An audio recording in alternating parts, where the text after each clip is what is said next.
want you to look at something right now. Think of some major goal you want, or maybe it's one you're already working on, and you have experienced a lot of setbacks, a lot of defeats. You've experienced a lot of disappointment.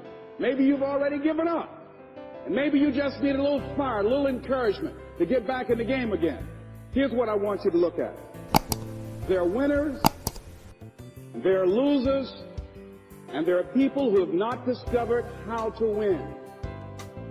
And all they need is some coaching. All they need is some help and assistance, just a little support. All they need is some insight or a different strategy or plan of action to make some adjustments that will open up the key to a whole new future for them, that will give them access to the unlimited power that they have within themselves. That's all that they need. So what I want you to do is think about something you want for you, that's real for you, that's important for you, that will give your life some special meaning and power. And I don't even want you to say, I can do that. I don't want you to assume that. See, 5 years ago, when I started out in this area, I would not have been able to make the mental leap that I would be up to where I am right now.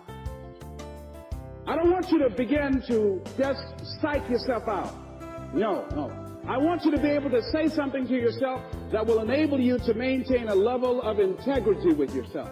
That when you say this, even when you face tremendous setbacks, it will be a benchmark to keep you in the game, to keep you moving forward and experimenting and readjusting your strategy and your plan of action, continuously looking for ways to win. So what is that something? When you got an idea you want to move on, you might not have the money, you might not have the education, you might not have the support or the resources you need. What is that something that can keep us going, that will enable us to act on our dream? What's one of those keys that will begin to help us to discover the secrets to our dream? Here's what I want you to repeat after me, please, with power and conviction. Say, it's possible. That's all I want you to do when you look at your dream. Just say to yourself every day, it's possible. Just say that every day to yourself, it's possible. Because what does that do? See, it begins to change your belief system. See, the way in which we operate, ladies and gentlemen, it's a manifestation of what we believe, what's possible for us. Whatever you've done up to this point, all that it really is a duplication, it's a reproduction of what you believe subconsciously that you deserve and what's possible for your life. Most people operate out of their personal history, out of their memory, things they've done, things they've experienced, things they've seen, things that they have observed. What I'm suggesting that you operate out of a larger vision of yourself. I want you to see yourself doing what you want to do, experiencing what you want to experience, having what you want to have, doing what it is that gives your life some meaning and value. Operate out of your imagination, not your memory. Because whenever you look at where you want to go, I'm wanting to warn you, you will have some conversation back here after you go through the data that you've experienced in life saying you can't do it. And so what you want to begin to do is ignore that inner conversation. Well, most people, ladies and gentlemen, when something happens to them, what they do is they begin to believe that that's the way it is. That's the way it's always been.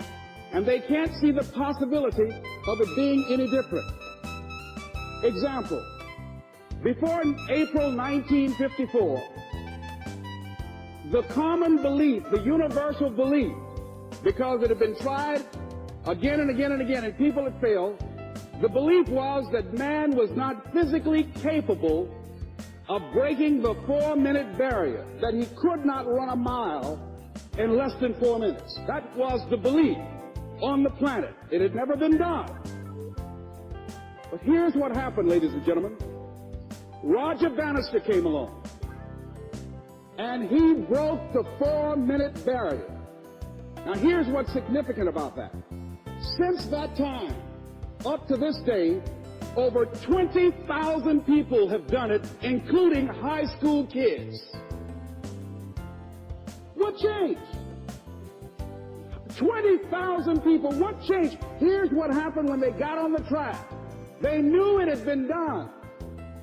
And because they knew it had been done, There was a new belief about this barrier, about this goal that was unreachable. And those 20,000 people got in the race believing, knowing in their heart that someone had done it, that it's possible that they could do it.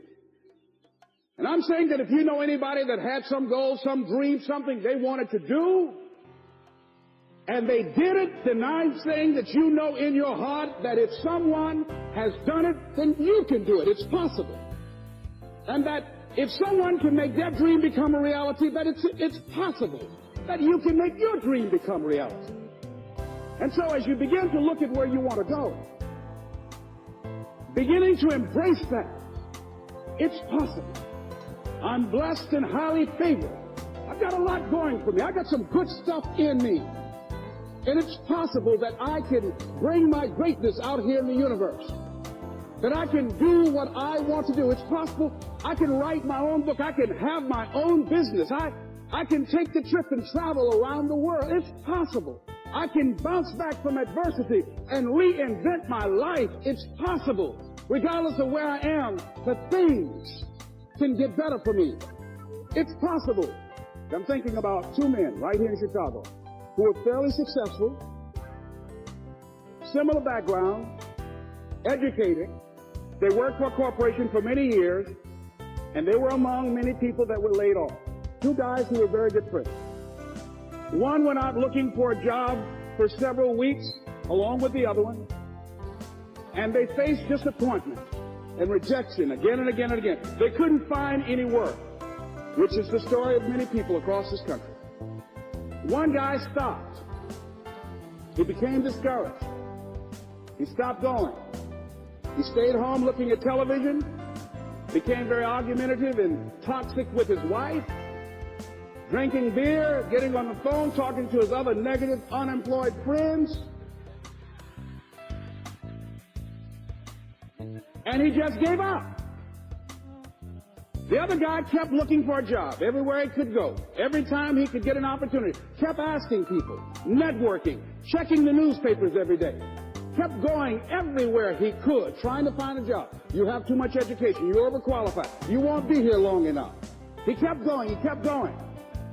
He went to a place and said, look here, I tell you what, if you can't hire me, and I know you can use my talents, abilities, and skills, I don't want to sit home and do nothing. Just let me do some volunteer work. You don't have to give me anything, all right?